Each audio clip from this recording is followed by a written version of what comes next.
Thank you very much. Thanks, Annie. And thanks also to yourselves for having us. We're very pleased to be here. So just very quickly to introduce what we'll be doing today, we'd like to show a 30-minute audio visual presentation to you now. Come in, join us. Hello. And which is derived from our site work in Westfield, Stratford, a shopping centre many of you may know. And we're going to present this. It's a series of multiple audio visual clips or elements, and it's shuffled. We've shuffled it just before we're going to play it, so it's arbitrarily played. And the site of Westfield is itself a site that is not really settled. It's a site that is continually changing. It exists on many scales. It changes constantly, and our process equally is not settled, and this is a work in progress. Perhaps it will continue to be forever, and it includes us, the way that we change. And as we present it to yourselves as site work, it includes yourselves, it includes this room, really. So we'd like to also share some questions with you before we run this work that I think it'd be helpful to keep in mind and to return to after we've had a look at this. 4 questions, right? What do we mean by landscape? What do we mean by field? And then following on from that, so what do we mean by field recording? And what do we mean by collective activity? So with those in mind, I think we can play the work. Thank you.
from me.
Even though I have no fucking idea what that means.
I don't know.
What are you finishing?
Our birthday. Yeah.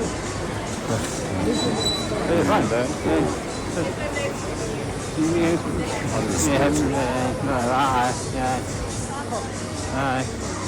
No appointment necessary. Super packages. Stuff. Welcome winter. So, I love you.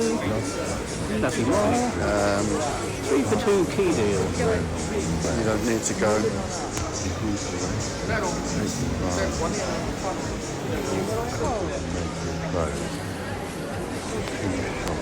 Proper wrap.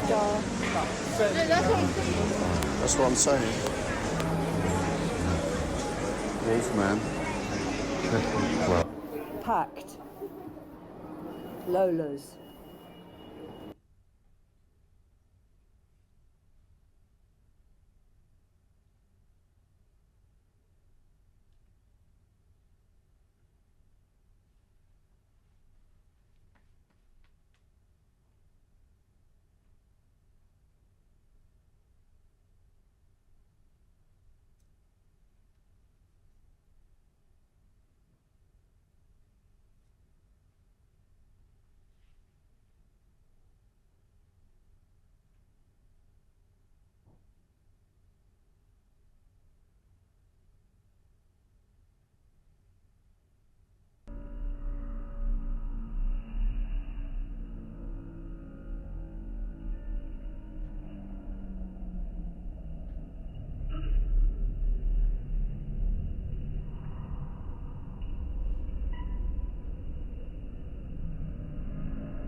We'll put this on video and see what happens.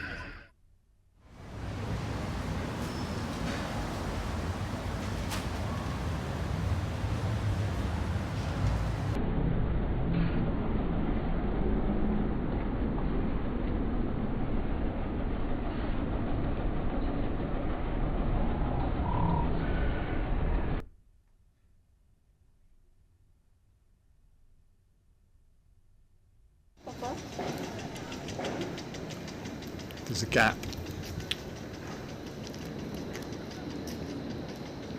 There's a gap. But it's not possible to get through. The air is getting sucked in, or perhaps it's getting expelled. I think it's getting sucked in to the huge beast.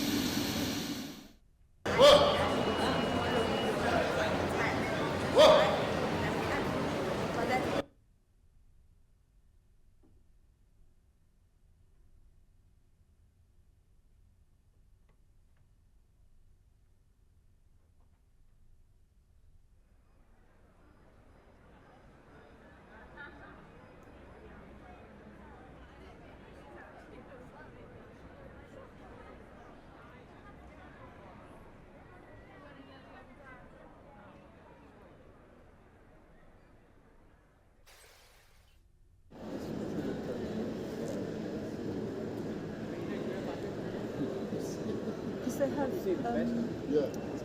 they position businesses quite carefully in this place, don't they?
Thank you. That's the end of that bit.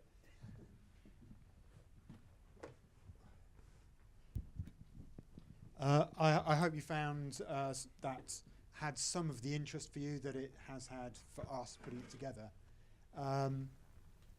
We thought this is a moment that maybe we could see if anyone had any questions or any thoughts. Please do pipe up if you have any questions about the presentation and where we are. I think we're quite interested in this. And It's okay. Can you hear me all right? Yeah.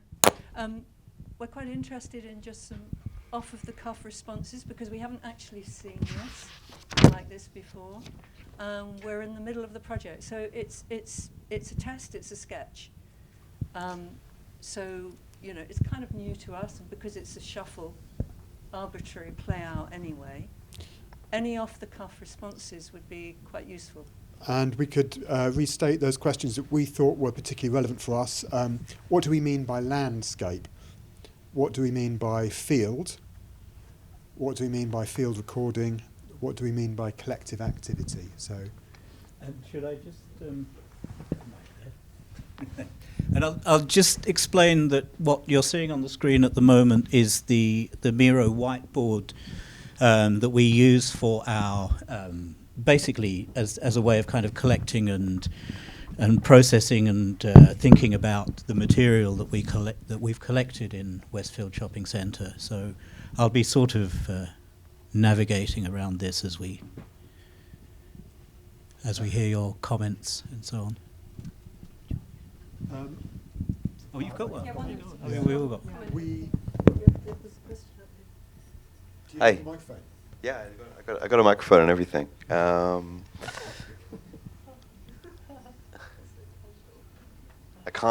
can't sit comfortably. No, it's not casual. Sorry. My friends have distracted me, and I'm autistic, so I get really easily distracted. So I've completely just lost the moment. I was quite interested to listen, because I've been thinking about I've been thinking about Westfields ever since I accidentally wandered into the West End one about 10 years ago, and I had a really kind of strange experience.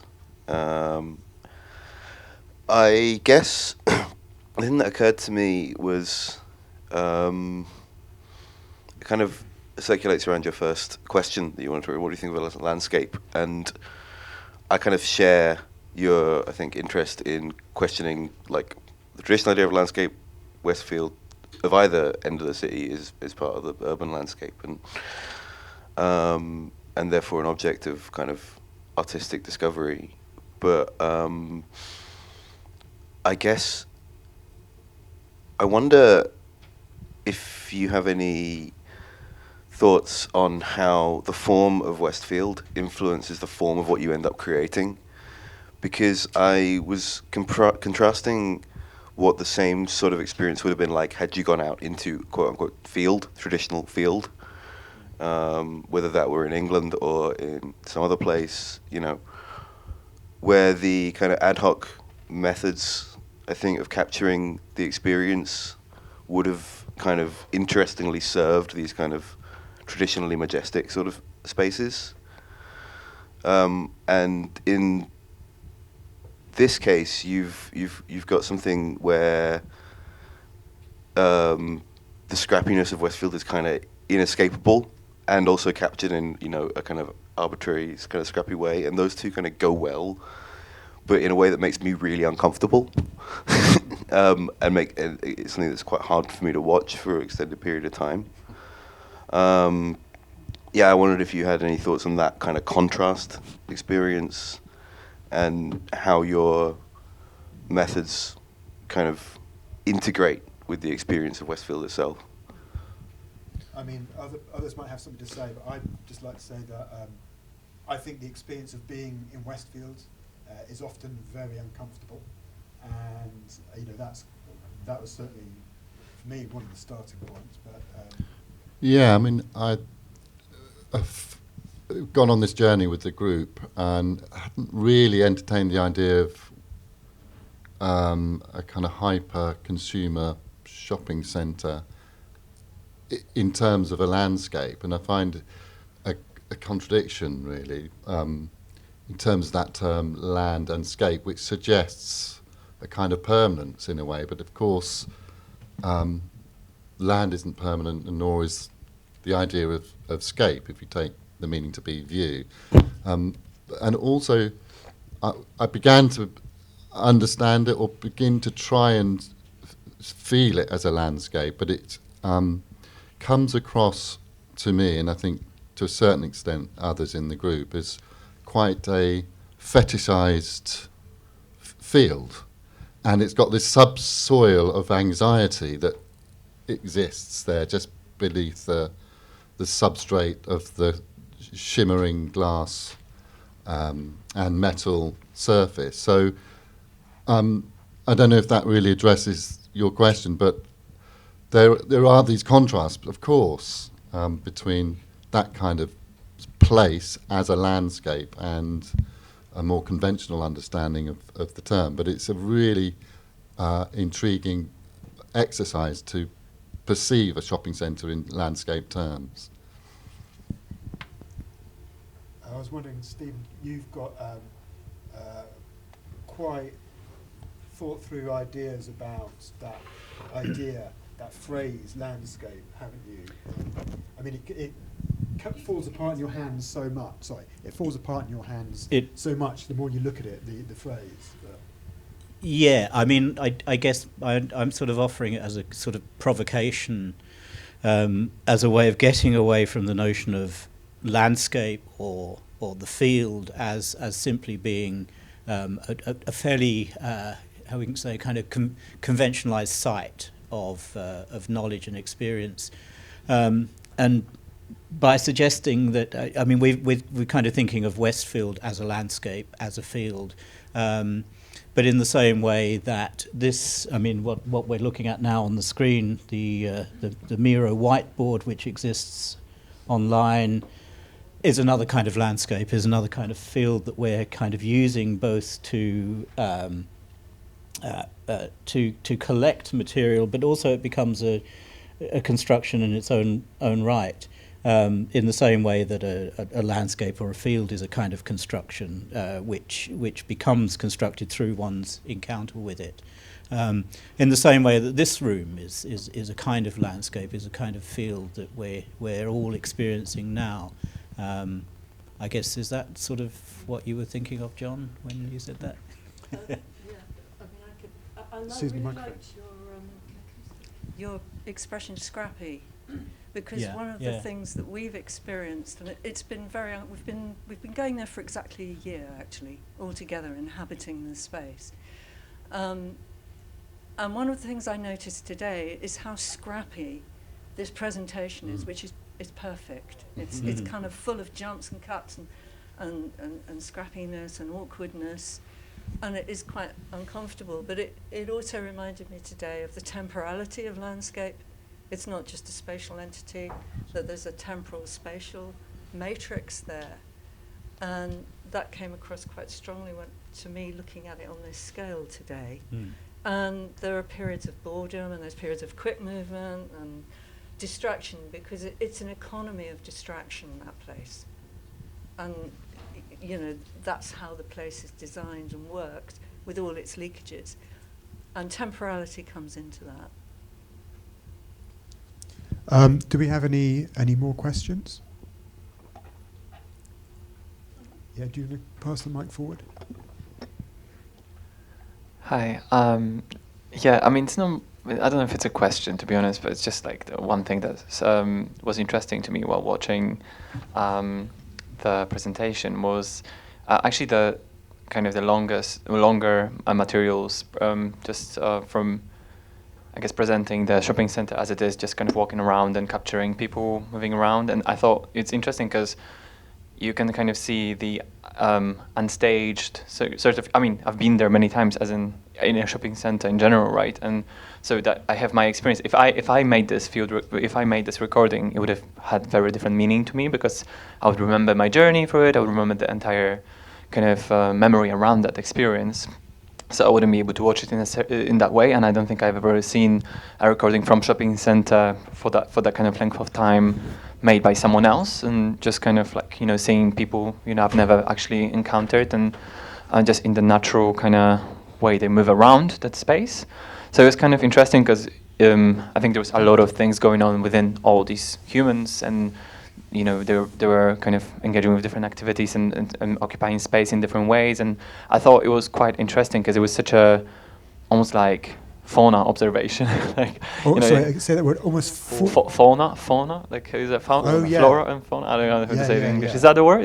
Yeah. Is that a word? Yeah. Yeah. Yeah. Okay, yeah. So it was like fauna observation, I guess. In a way, you know, sort of just occupying the space and going for different, you know, states that you can interpret. Maybe some of it is kind of like almost feels like, yeah, it's captured on the video, but actually, you know, what's happening, and kind of there's something quite unprecise about the video. It doesn't really, you know, capture in the detail what these people are going through, or what actually they're experiencing. And I don't know. It was kind of interesting to see this, and imagine, you know, this was a forest or like a natural space, and what those people will be doing, but instead they are in a shopping center, and similarly like using this primal mechanism to move around that space, and just occupying in different ways. I found it quite fascinating to see those.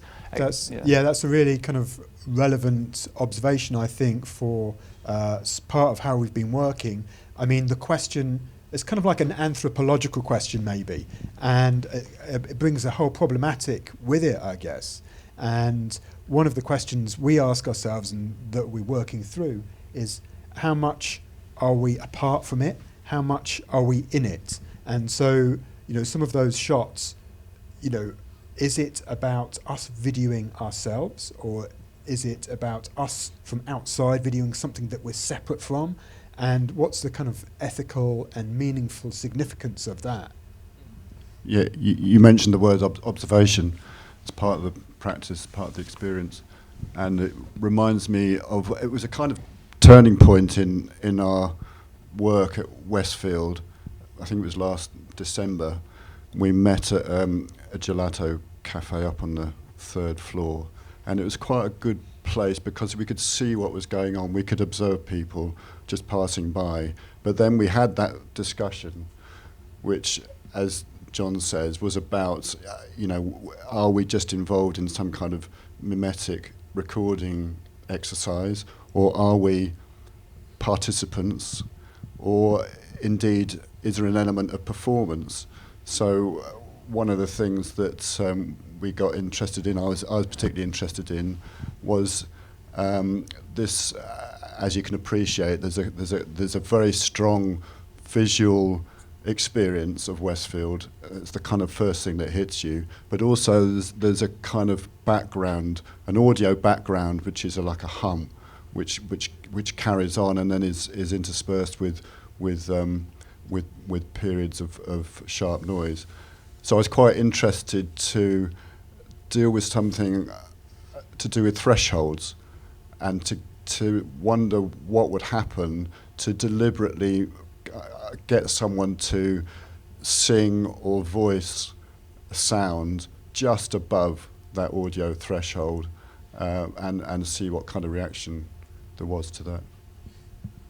Yeah, I think that's one of the really interesting things that we kind of point out to each other. Is collaborative working is about discovering often from each other, and you know, the idea of perception and what suddenly becomes perceivable is one of the themes and experiences and questions of being in that place. Actually, what do you notice? What are you permitted to notice, or what are you encouraged to notice?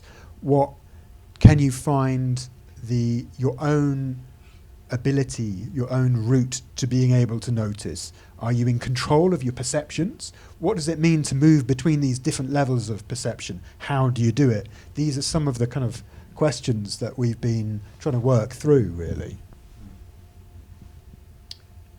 Is there another question? Hi. I haven't really got a question so much. It's more when I was watching, it really does make you feel uneasy. I think how everything was presented it was all colliding, and everything that was presented, it felt like collisions. The word collision kept running through my mind. I think seeing people there just sort of going about their day with whatever intention they have, we don't know, and then you're there with whatever intention you have. I think I was just thinking, what is the end goal? Did you go in with an intent of figuring something out to do with people, to do with Westfield? I don't know. I feel quite confused around it all, to be honest. I think it's a really good question. How we came about Westfield is really quite odd, really, because we've been working on 2 sites, but we're not going to show you the second site today, but we've been working on a Wastefield site in Bermondsey at the same time. So we were originally interested in the kind of corporate space of Westfield, and another site down in Bermondsey, which is very much about waste and waste disposal. And one of the things that came up as we were working there is Westfield as a site of production and extraction of waste. And I think that feeds into the way that we've organised the material, which is almost in excess. There's an excess of scraps going on all the time. And it'll come up in the Miro board, actually, because we came to a particular moment where we were working with the material and thinking, well, are we just contributing to waste? You know, maybe all of us are. You know, all this data stuff we're just producing on our smartphones, is that just another form of waste? But that became very important, that we were caught up in that economy. None of us can be outside of it. And so we worked through that, and that's why the Miro board is very important, because that's about processing of information. But does that answer some of what you're saying about how we... Yeah, it definitely provides a lot more context, I think. We should say we don't go to a site with any kind of preordained or prescribed idea of what we want to achieve at the end of it. We take it as it is, you know, and it's very much our response to, you know, the effective site as we find it. And that's been our working methodology, our process all the way through. And hopefully, if there's time this afternoon, we'll talk to you about another project we did in Mersey Island in Essex, which was exactly the same process. But here we're applying it to Westfield Shopping Centre. And I think, I mean, our processes and what we might call our methodologies have kind of developed through that way of relating to the sites. So we don't go with any set of conditions or instructions or whatever that we want to use to generate work. We experience the site first, and then what comes out of it is what you see. So yeah, the scrappiness, the messiness, the arbitrariness of it all is, in a way, kind of echoes our experience as well. I was just going to add that being in some of these places and a field like an urban shopping centre, the site, the field, the landscape becomes an actant with us as a kind of cooperation or a collaboration in the moment. So actually the work has started at that point, and there's this sticky kind of interplay between our conscious minds, our instinctive sensory perception of the site, and the haptic experience of the place. So there's a performative, improvised process going on there as a group, and we kind of work quite instinctively in that way. It's cephalopodic, if there is such a word. It should be. I think that also kind of picks up maybe or is in part an echo or a part response at the very least to one of our initial questions about collaboration. And I think, you know, the collaboration isn't exclusively between these people. There's a collaboration with the place as well. And, you know, like Tim says, the place itself has its own agency. and we're kind of listening. We're trying to listen. How do you listen to a place? That's really hard, actually. What are you listening to? That's a real question for ourselves. So we're trying to find the right terms upon which to collaborate with that multitudinous location. And I think, as you're saying about collective activity, is that we're learning all the time in this conversation, because what it is an elastic conversation between us. And you might have noticed there are kind of different tactics we've tried out. There's some interventions, there's some performance pieces, there's some conventional landscape images. There's a whole range of, there's notations, there's all the sound recordings which are all part of that. So it's just a process of experimentation without an agenda. It's not instrumental. And I think because of our circumstances as a group and where we're at in our life period, we have actually the freedom. We've all been through academia and curating and professionalism, but there's a certain kind of freedom that you may not have as students, but we actually do, which is we don't have to have an instrumental, we don't have to have a theory in advance, and there's a certain kind of freedom in that.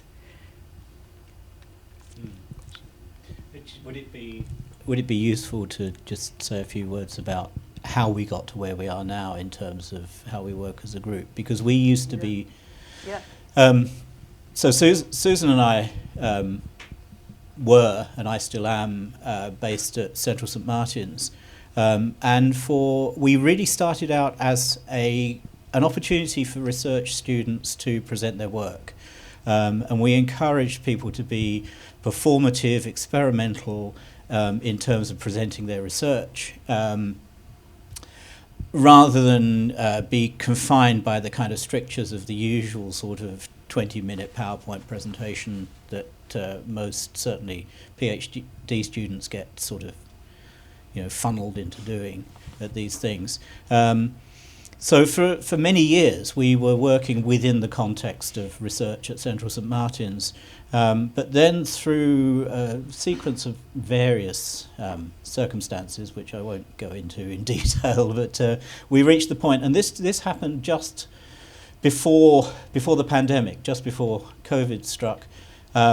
We decided that we really were kind of evolving, I guess, if you like, away from that kind of model, and became much more interested in working as artists to produce our own responses to the kind of sites rather than to become a sort of host for others. So I think the word we used was disaffiliated ourselves from Central St Martin's and started working as a group as a collective of artists, with, as we say, with thinking about the kind of the specificity of site and place and the resonances and political natures and so on, and so on. We use all those terms in our little bit of blurb, didn't we, at the beginning?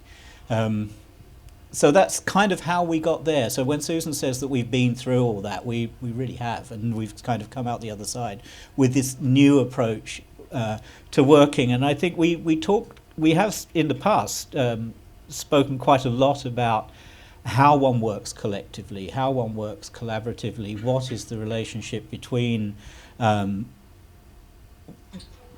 both collective kind of creative practice and collective research practice.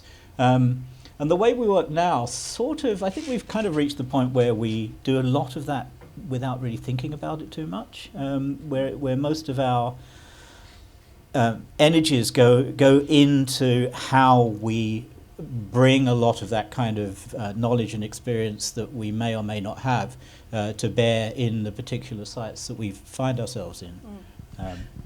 Can I just add a point to that, because I think that it's something for all students to think about, is post your study, as well as during your study, how you're going to work together.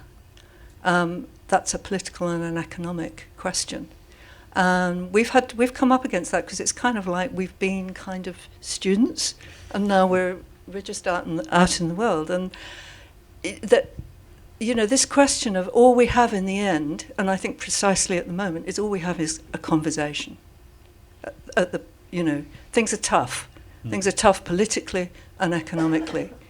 And if I was a student now, there would be a great deal of anxiety about, well, where am I going to put these skills? Where are they going to be of any use? And I think in the way we're working, we're kind of thinking about a lot of those problems, because, to put it bluntly, we're not of the age where we can apply for research grants, you know. Everything we do is very low tech, and it's not financed by anybody else. So I think these strategies and ways of working can be quite useful for students who are thinking about, well, how am I going to operate as an artist? Or how am I going to operate as a professional? So we're on the ground, fiddling around, trying to find our way around all this. And it's been a very, very useful process. Yeah, and I think it sort of, we try to reflect that in some of our questions as well. I mean, particularly I'm thinking of the question about, you know, what is field recording? I mean, we think of what we do as a form of field recording in some ways. We don't necessarily just use audio recording, and when we do, we're not, as you can, you know, as was clear in that presentation, we're not too bothered about things like audio fidelity and sound quality and stuff. We just use whatever happens to come to hand. But I think, and it's partly to do with the fact that we work as a collective activity as well. So we all bring different skills and experiences to the material we have, and so we feel that we don't really need to be confined by conventional notions of what particular disciplines inhabit, I guess. Yeah, we had a question down here. Sorry for waiting. Is this? Oh, yeah. Hi. Susan was my tutor at St Martin's, and I remember you doing a talk and talking about standing in reserve, and it resonated really strongly with me, and it's coming to me. But what I found, I don't know if this is a question. It kind of is a question, actually. That the landscape is very absent, I think, in that space of that particular Westfield, because of where it sits. But I was also very interested in the verticality and then the flattening on the Miro. But then the Miro is expansive, like it's almost an infinity. It's not, but it kind of has that feel of infinity. And when you were filming and you got to the thing about the air, is the air coming in or is the air coming out? So this idea of there's a delineation of a threshold of a space. Do you have a concept or a statement as to where Westfield begins? Where? In relation part to of the air coming in and out was something I'd got interested in about the periphery of Westfield, which is exactly what you're asking, and you know what is the boundary of the shopping centre. So I asked everyone to walk around the outside, which is actually quite hard to do, and record any instance of any gaps or holes or examples of stuff coming in and out. Because as you can appreciate, Westfield, I think it is a landscape in a way, and it has this kind of topological relationships between everything inside it that are kind of talking to each other all the time. So it creates a kind of landscape within it and outside. But yeah, that was. But I was just going to add, Ben, actually, that whilst it was fascinating making a journey around the geography or the physicality of Westfield, there are many other hidden types of processes going on. You could equate them to potentially to landscape in the way perhaps the pulse and flow of humanity in there is akin to kind of streams, and there is this verticality, these kind of cliffs and that may be sort of escalators and floors, and you get quite a vertiginous feeling sometimes. But also the economic and social landscapes that exist around a place like Westfield. So in a sense that it's hard to put a point on where it begins or ends, because it's part of a much bigger system of consumption and extraction and exploitation, which is massive there. But you don't, the average consumer shopper may not see it or feel it, but it's very much there. And I think that is why I mentioned the sense of anxiety that you can get when you're there. But I do think it's very much part of a bigger discussion also about the landscape of our economy, and the way that consumerism works today. Yeah, I think, well, to what end would we have landscape? I guess in part it's so that we can hold and enclose some understanding of land. That's part of the job of, or the traditional approach to constructing a landscape. You can have a single eye glancing at everything, go, yep, there it all is. Either looking at the horizon or from a single glance. And I think that what seemed absolutely necessary is to have an understanding of that layout, of those interrelations, of that terrain, that doesn't assume a single glance will do the entire job, because in so many ways, as Tim was saying, it just doesn't. There's so many interconnections, things bleed, there's displacement, the scale is dizzying, from the tiny little chips through to the very vast slowness. And equally, there's those spaces that are there that are perhaps not part of the authorised vision of the place. I think it's very interesting the times that we spent in that car park, which was almost like the unofficial Westfields, like the Westfields subconscious. Yeah, that's down in the demon zone almost, and that's like the lifts where they put all the industrial stuff that you don't notice. And so there's this, that's just as much part of it, but it's not the face, not the veneer. And so I think kind of like what you might call an ecological landscape, or I don't know how you might frame it, one that recognises the different scales, the different connections, would have to be beyond one grasp of the eyeball, I'd say. So I think, Stephen, you talked about multiple subjectivities. Yeah. Was that you? I did, yes. I have used that phrase, I'm afraid. But I think that does describe what we do in a sense, in that as working as a group, we don't have that sort of notion of representing a landscape from a single point of view, which is the kind of conventional, traditional sort of landscape visualization of space. So we inhabit a space, and in that sense it becomes a landscape through its inhabitation, and the way that we view it is as multiple subjectivities rather than a single subjectivity that might be a more conventional landscape view. Yeah, it's not a topography. We're not interested in it as a topography, and in some ways you could say it's a state of mind.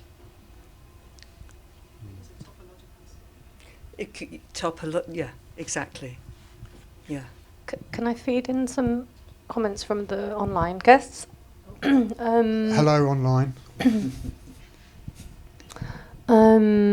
So Kimball Bumstead had a question which kind of draws on some of the comments from the students in the room.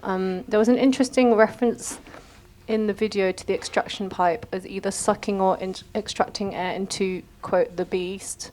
I wonder if we can think of Westfield more as some kind of body than a landscape, like a giant whale that we get sucked into.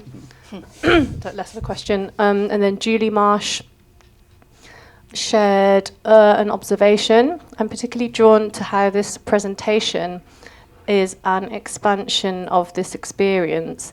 Watching you live edit words and reflections on the Miro board, refining language, organising thoughts, and our engagement with the randomly generated fieldwork material. And then there was actually a question from Daniel Freeman. I spotted one or two of you interacting with the field in certain clips, i.e. singing as walking along as a shopper. How did you decide between interacting and not? Was this some sort of recognition that no field recording is an unbiased representation of a landscape, that every recording of the same place is telling a different story?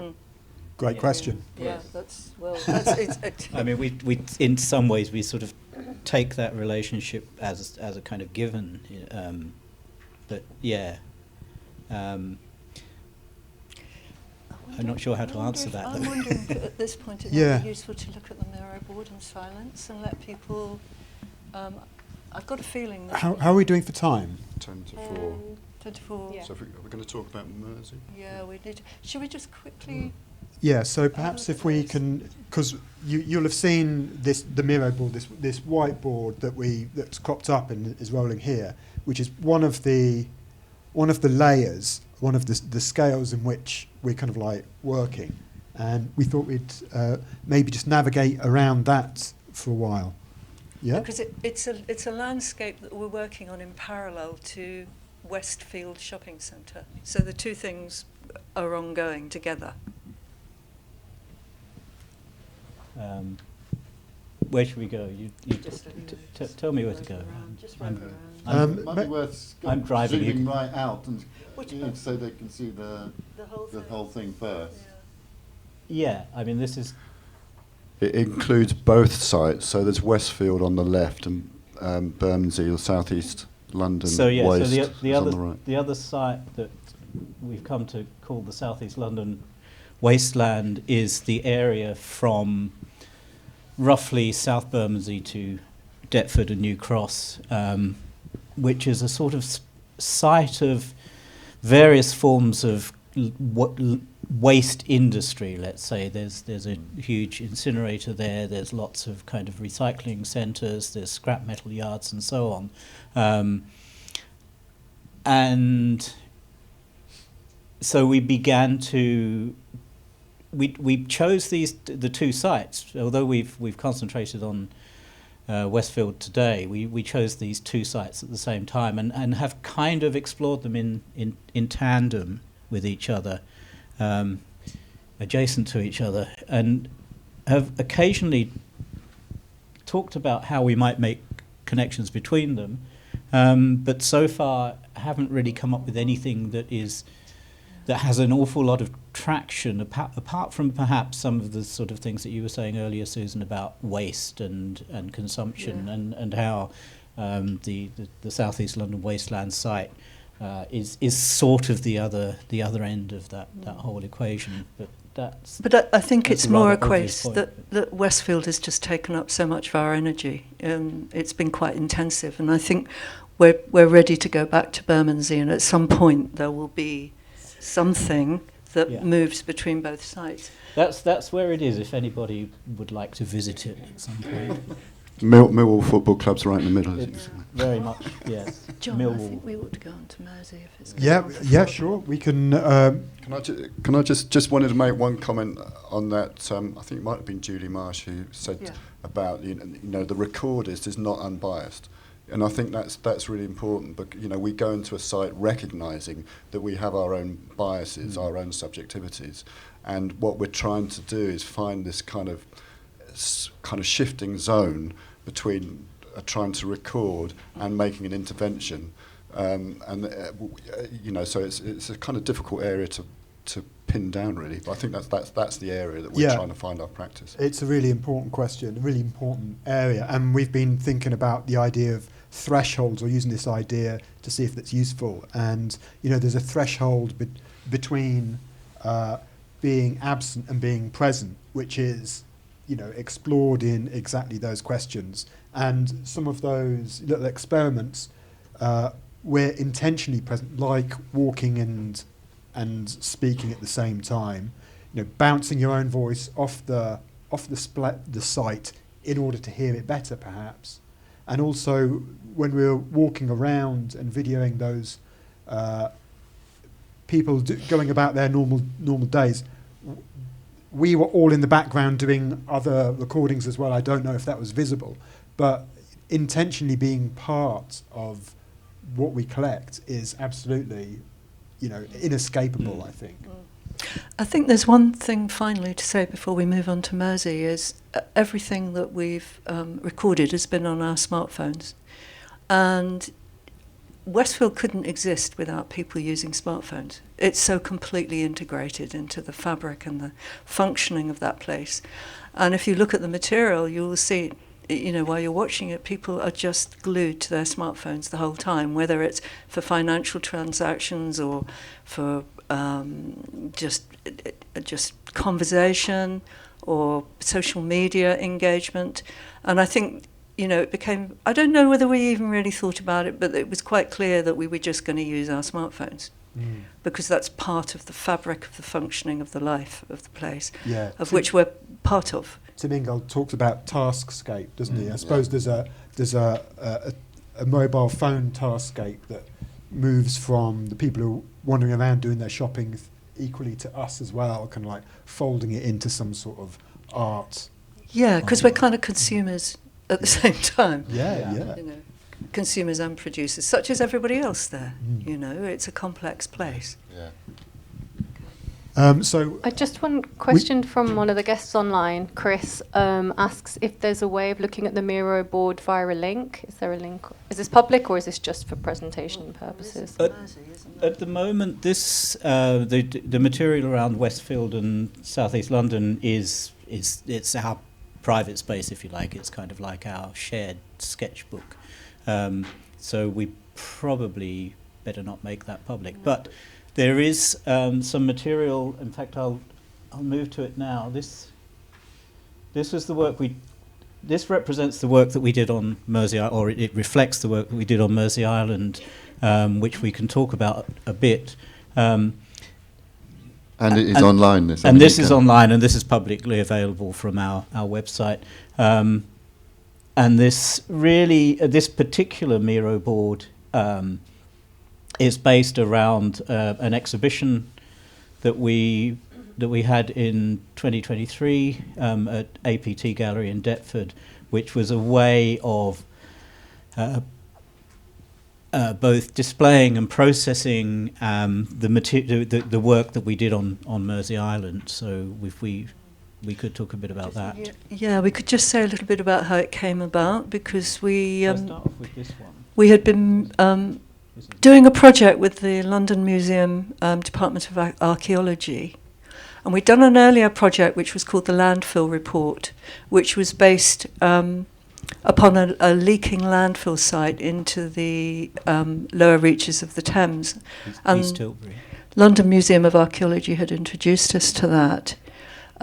So after Landfill Audio Report, we did a little bit of work with the Museum of London. That kind of fell away because their rationale and their interests were slightly different to us. I think we were a bit too anarchic and chaotic for them. And so we started this during lockdown, actually, and we couldn't actually visit Mersey Island. So I think for about 6 months, we decided that it was worth trying to explore that place simply through online information. And that's what we started with, which gave us a critical approach to representations of a place that you can't visit. And we used Google Mapping quite a lot and Google Walking before we ever visited the place. And then after a period of about 6 months, I think when lockdown lifted, we started to make visits. And yeah. Yeah, and it was, I mean, it was a peculiar, obviously lockdown was a peculiar situation for everyone. But for us, to have started working with Mersey Island and then suddenly not being able to go there, we were kind of thrown into this question about how do we continue with this work. And as Susan said, the way to do it was to use whatever we could find online, and we would have Zoom meetings where we would discuss what we'd found. And that's really how the Miro board became our context for developing ideas and work, and has continued to perform that function in the subsequent work with. I think with just Westfield. to quickly interject, Stephen, we actually drove Google Street View for a while. You know, metaphorically drove it or virtually drove it as a way of moving around the island to begin to have a sense of it. And so there was that before I think that came a bit before playing with the Miro It may have been, landscape. Yeah. But this became the sort of the site where we collected that activity. Yeah, but it's interesting. Tim, you reminded me of that idea of driving, as it were, kind of, you know, at a distance, exploring this space. And then when we finally had the opportunity to go back to the island and look at the place, and then try to kind of think about how these sort of remote conditions and what we might call virtual experiences could then map back onto the actual physical space. And I think that's probably, thinking about it now, that's probably was instrumental in determining our ideas about what landscape is and how one inhabits it and how one responds to it and as an effective site. Yeah, I think starting off in the virtual space on the Miro board and in Zoom meetings, it really heightened our actual experience of going there, and how we might kind of marshal the sort of effective essential experience, which we then set about with a number of kind of experiments, really, with mostly with our phones, and collectively in different sites across the island. I mean, one of the things that it also gave us, it was a sharpened questioning of what it means to be present. Being physically present is obviously clear cut, but how do you think about a place? How do you understand a place? When you reflect on it later, is that part of your presence? When you're looking at it from on a computer, kind of like 60 miles away, to what degree are you present? When you're working through your notes and preparing your understanding that you are then going to take back and carry and formulate your experience the next time round. So where does presence sit there? What is it? How much are you there? How much is your presence sitting at many different locations, scattered around? And that became very important when we decided to put on an exhibition in a physical space, because the title of that exhibition was Performing Mersey Island Out of Place. It might be useful to actually look at that, because this is based on a gallery plan of APT Gallery. Or it was. It's decided to disappear. Let's see if I can reload it. No, I don't. Go away. Being a bit bumpy. Is it just buffering? Goes to one of the others in the back. We could try to. Performing Mersey Island is on the right. Try going into performing. At the top right. Again. It's not doing It needs to reload. Too many This is boards up at once. No, I'm blaming the UAL. The institutional Got it on pipe my is laptop, blocked. but Wi-Fi. I don't know if there's time to. Oh, there we go. Here we go. It's appeared again. There we go. So you can see the gallery plan. I don't know if you're familiar with APT Gallery, but it has a front space and a back space. And we put all the video pieces, the moving image pieces, and some of the objects, installations in the back space. And then in the front space, there was also a whole series of installations and images, but not projections. Do you want to say a bit, Stephen, about the Miro board in the middle space? Is that useful to play that?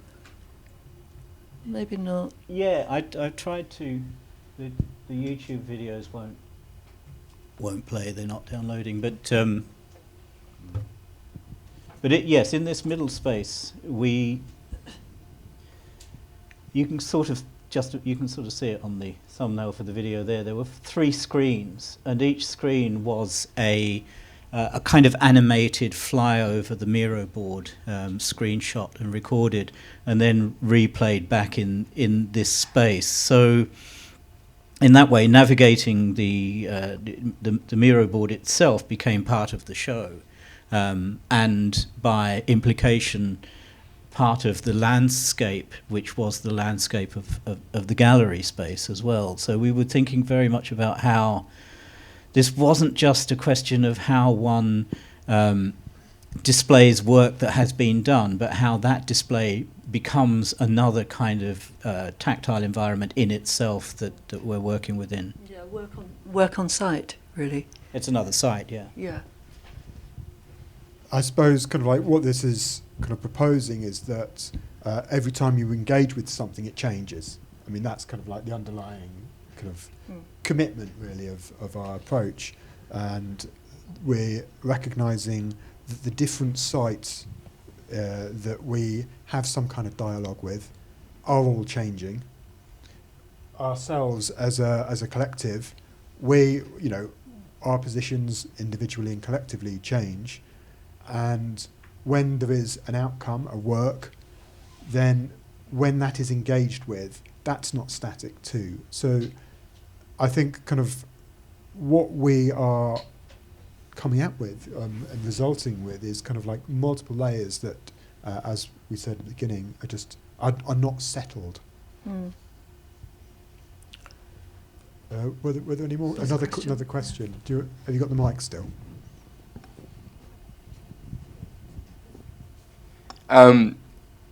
You had mentioned, when you were speaking of Westfield, you had mentioned the use of like smartphones.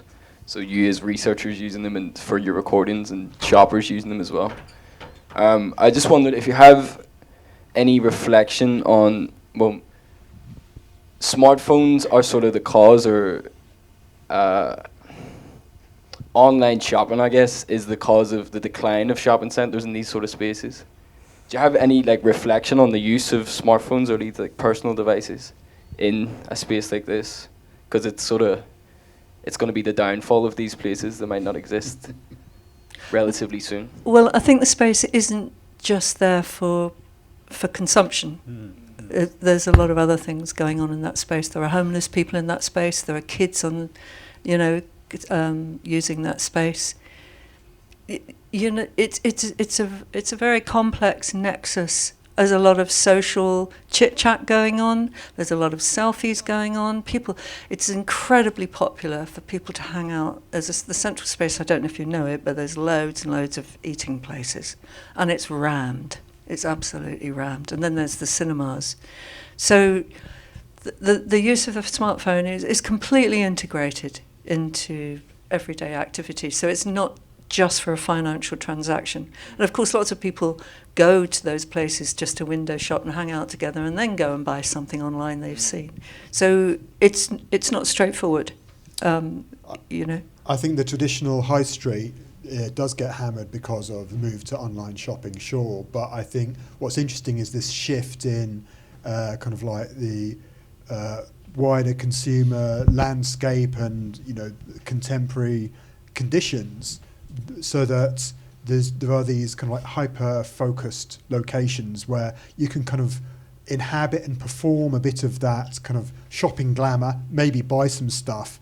The whole relationship with city, with shopping has changed, like you say, absolutely.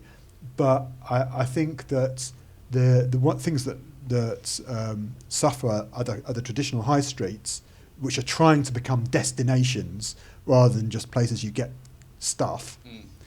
But I think places like Westfield, I think personally they're much closer, more in line with the whole outlook and aesthetic of the mobile phone, and they're much more closely their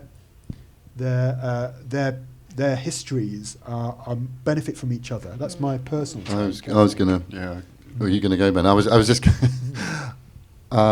There is tremendous layering and piling and complexity to this space, but there's also a kind of disturbing sense of surveillance going on there behind the scenes, and not so hidden often, with security and announcements that come over the PA regularly about how to behave, what not to do.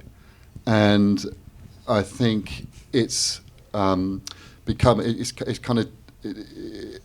a place which is it's I've become more cynical, I think, maybe than the others. I do enjoy it to a certain level, but it's devolving and dissolving in a way all at the same time. I think I was just looking, I made a note of a quote from Guy Debord about how he contended that the modern society had devolved into a spectacle, like an environment where outward appearances concealed things like exploitation and alienation on the inside. And I think for me, it's quite present when I'm there, or I feel it, but not everyone does. There is this air of sociability, a kind of light pleasure that their space is designed for. But I also think it's one of the very few places available to quite poor communities in that part of East London. And so all of this is going on, and it's kind of part of what we're doing to kind of examine it in different ways. Yeah, just to add to what John was saying, really, I think Westfield is an example of raw capitalism, this retail environment. But I think it goes hand in hand with mobile phones and new technology and so on. They're all working together. But I think one of the features of what's happening at the moment is that there's this huge inequality, not just social inequality, but on a inequality of shopping centres, if you like. You've got the example of these huge shopping centres like Westfield, and if you know Stratford at all, the old shopping centre in Stratford's still there, and is I actually prefer it, and it's like just kind of indoor market stalls and small shops and much more independent. Elephant and Castle, anyone? Yeah. Well, Elephant and Castle as it was, yeah. So it's quite an interesting contrast if you ever go there. Go to the old shopping centre. I just wanted to go back to what Tim just said, actually, about how it being a highly managed site of surveillance. Well, it is, but it isn't. I mean, I have a slightly different approach to Tim, but, one example would be I'm photographing some advertising in a window in the middle of the shopping centre. A security guard is in front of me. What he does is, "Oh, I'm really sorry, I'm in your way." That tells you how leaky the place is. It's not big state power. It's human beings with all their boredoms and their failings and things like that. You get a security guard, he gets out of your way instead of saying to you, "What are you doing?" And also that goes back to the kind of normalisation of the use of smartphones as well, because of their ubiquity and everybody's carrying them around doing selfies all the time. Maybe not all the time, but a lot of the time. Somebody snapping something on a smartphone in a shopping centre is a absolutely normal thing to happen, and the security guards don't think anything of it at all. And I think that's also what kind of interests me about the space is the way that it is used. Whatever dark forces are behind working behind the scenes, that also is used by people all the time who construct their kind of usage of the space in the way that they want to. They're not necessarily kind of being controlled by by the forces of neoliberal capitalism, even at the same time as participating in that. And I feel we occupy that sort of relationship to the space as well. So some of the time we go along with it, and some of the time we do things that stand out, and I think we can like move back and forth between those different methods. We're completely conforming at times, and then at other times we try and deform it very modestly in slightly different ways, and do something weird that makes it strange, does some estrangement. And so for me, one of the, this is a way of learning and seeing the place, because there's so much very relevant things involved in that location, as there are, I'm sure, in almost any other location, but in particular, close to the surface there, I think. But so I think that process, it's about seeing it, and the more we see kind of like the blunt normality of it, and the sorts of weirdnesses that we bring, but also we spot in it, the more we unpack that, from my perspective. I think we should have questions now. Yeah. Let's. Was there any more? Another question. Thank you.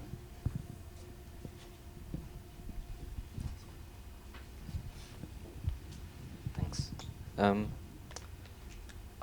kind of from around like Colchester, and so I feel like there's the weird thing with like for Mersey.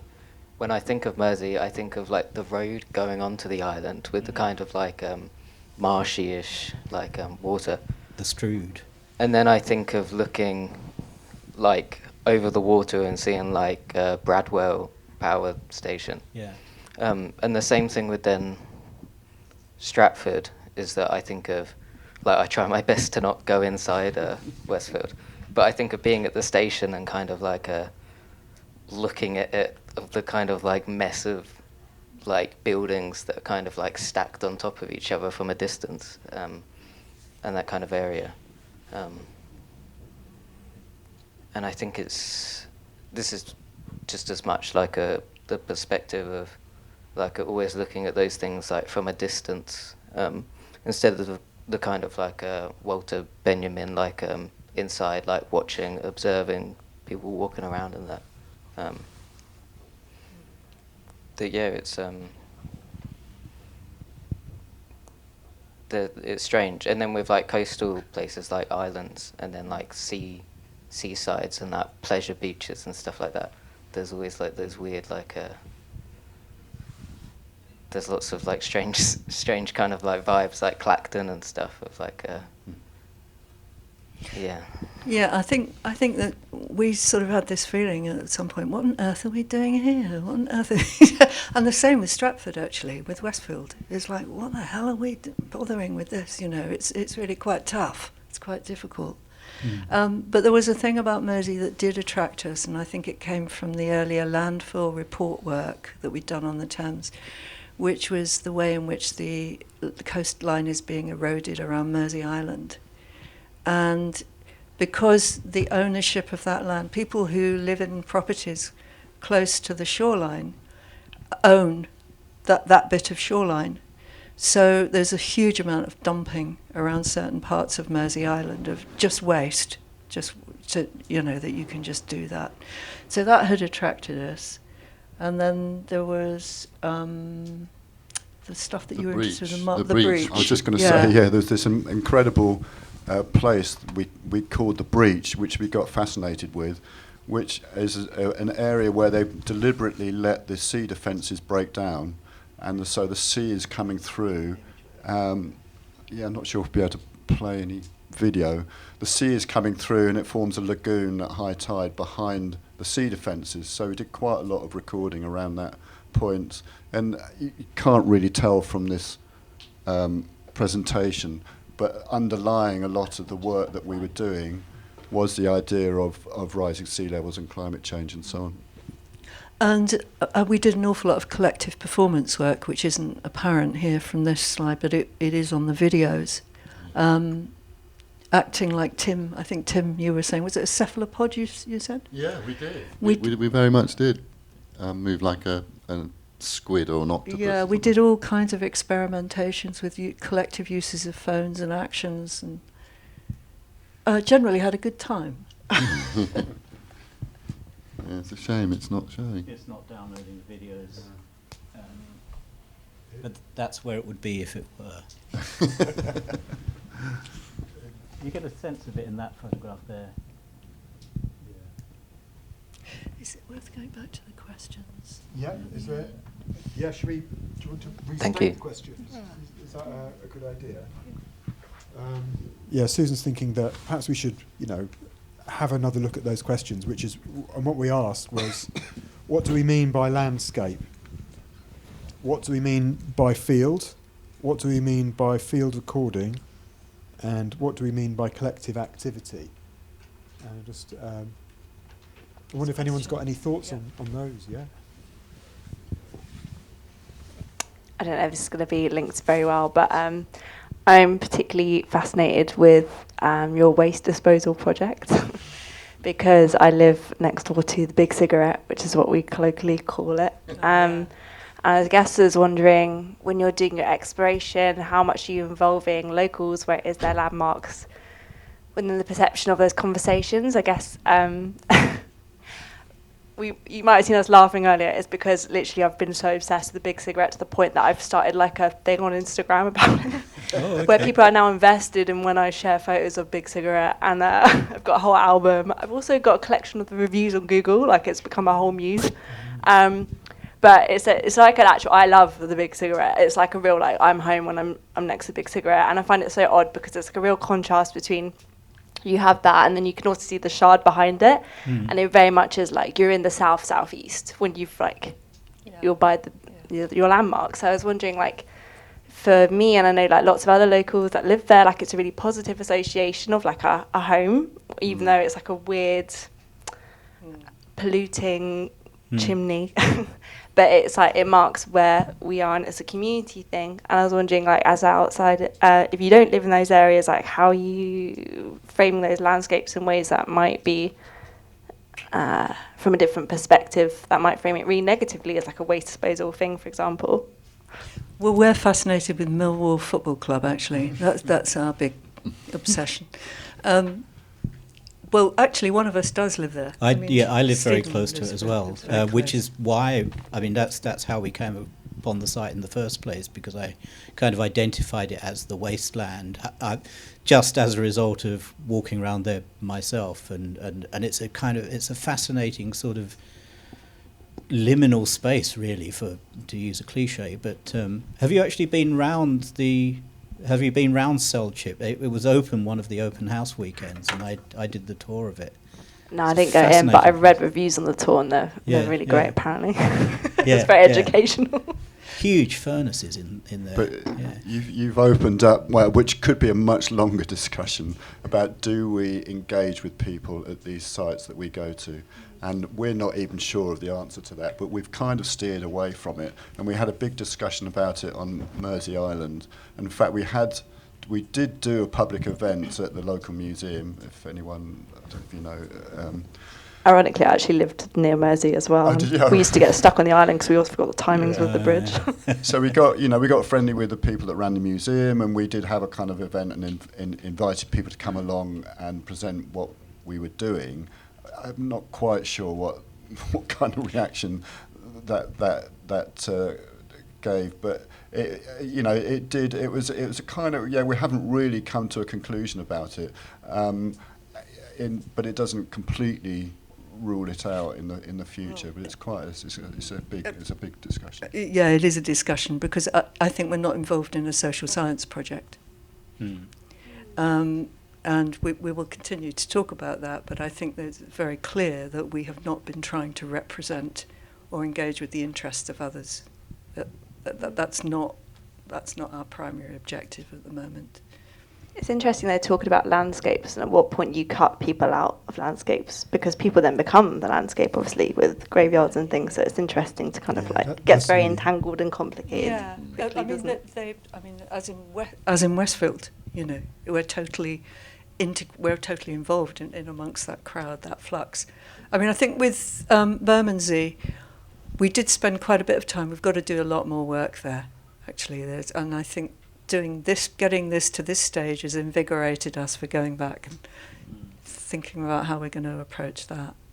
Can I just ask if you've built up some kind of portfolio of recordings or photos or scrap material about the cigarette itself, because it is an extraordinary flagpole, if you like, for that community in a way. And I spent quite a bit of time recording it with the smartphone mainly, but through the wheels of the trucks that take the waste into the incinerator. So there's this ground to flagpole thing going on, which I kind of got absorbed and sucked into, just trying to understand what's going on in that area. There's transportation systems that are actually really dense there in terms of industrial transportation, but passenger movements and cars. So I wondered if you have your own collection there building up. I have lots of different photos from different angles of London with a big cigarette trying to figure From out where I different am. angles. And then I've got like, I do a print make, so I've also got actual artworks of it now because I'm obsessed. You've made artworks? Yeah. What are they? I do like lino cut printing, so I've got like a lino cut print of it because Okay. people requested it. And now I've actually done like a series on it.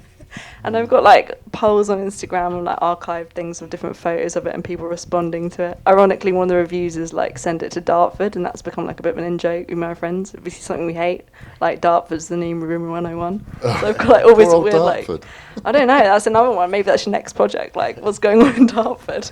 But yeah, I've got like an album of photos and stuff and artwork on it. I'll add something to your Instagram. Well, I'm very invested in this, so like, it's good. What's your Instagram handle?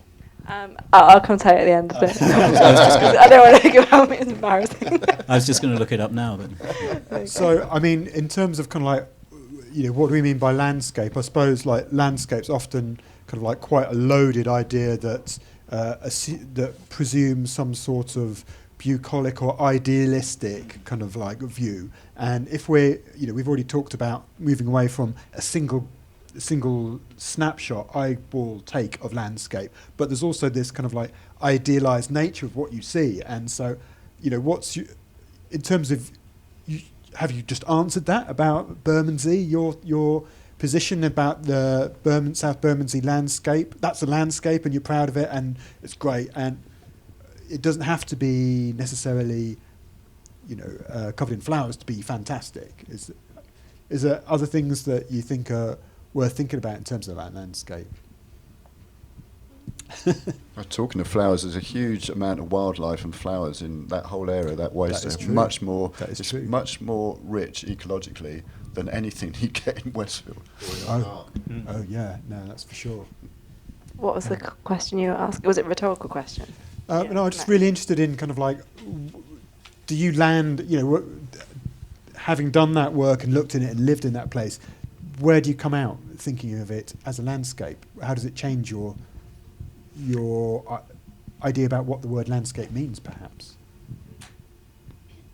I think of it more like a habitat, because I suppose the association and meaning it has for me is home. So it's like habitat and kind of the existence I'm in within it and familiarity, but that might change over time. So it's funny because thinking of like home landscapes, like I went home to Hastings where I lived before at the weekend, and that's rapidly being gentrified on a level that is quite upsetting. So going back to there, and I'm seeing places which I'm not familiar with anymore, and I've been there like a long time, and it's changed a lot. So it's funny going back to there, and that's symbolising something very different for me now, which because the landscape is changing and doesn't look like home. So I also think that's like maybe lived experience and meaning attached to it. Maybe is kind of how we see and perceive landscape. Is maybe an answer to that. Well, it opens up all kinds of questions around place and belonging, doesn't it? Which are very powerful. I think one of the definitions that we came up with amongst ourselves was landscape is an inhabited space, and that leads us where it gets into kind of philosophical ideas about whether it's a landscape if humans are absent from it or not, and to some extent landscape is also a cultural space, you know, and what we've been looking at so far, Westfield and Mersey Island and Bermondsey, you know, that they're cultural spaces because they are inhabited by humans and non-humans. So, you know, that's, again, perhaps a longer discussion. We do need to wrap up soon. Do you have any final kind of comments or anything else you'd like to say or any other ask? last thoughts from... Or from the room? Is that one there?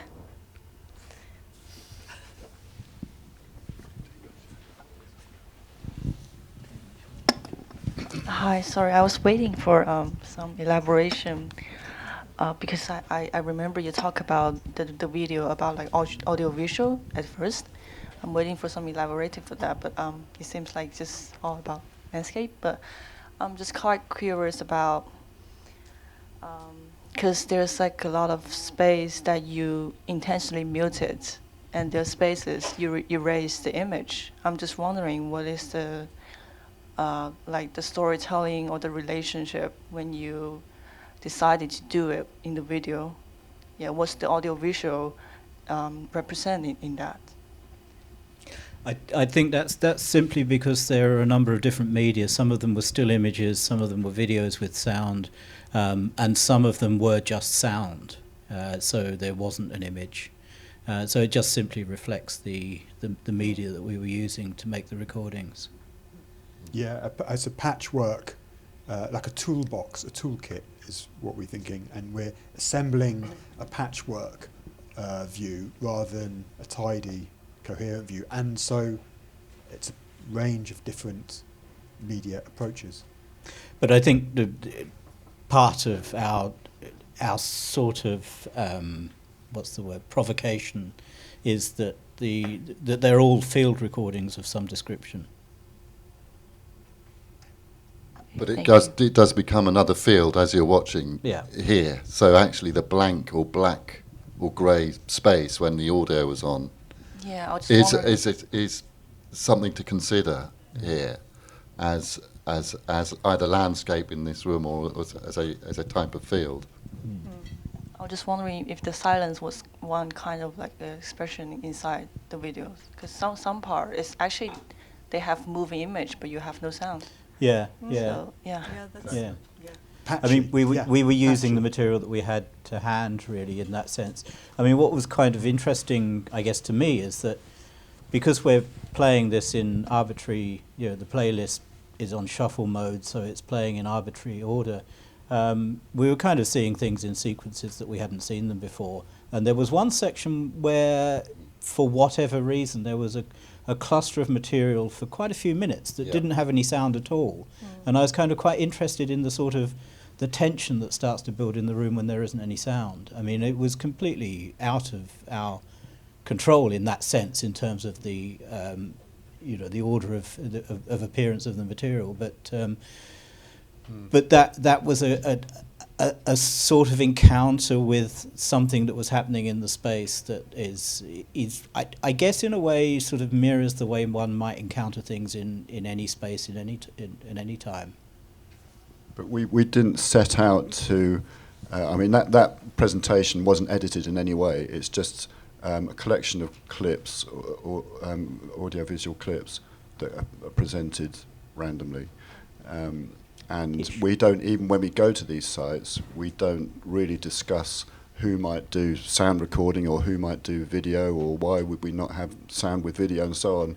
It's kind of our own, subjective response to it at the time, at the moment. Yeah, but having said that, I don't think we just throw a whole lot of stuff in and make a mess. I think that there's a way in which we're building up a rationale of practice here. Of how we might practice and think about landscape. And hopefully that comes across. If it doesn't, let us know. We'll make a change. But this is the first time that this material has been seen by anybody apart from us as the people working on it. So it's very much work in progress, and for us, it's a really valuable experience to be able to hear your responses to it as well. So I think that's something that we would thank you for engaging in that and indulging in us a little bit there. Thanks for coming. Okay, Thank you so much. Thank you. Yeah, thanks to all 5 of you for sharing your practice with us. And everyone else, next week will be the final lecture of the term with Mohammed Safar. So see you all then. Thank you very much to Sensingsite. Thank you. Thanks, Annie. Thanks.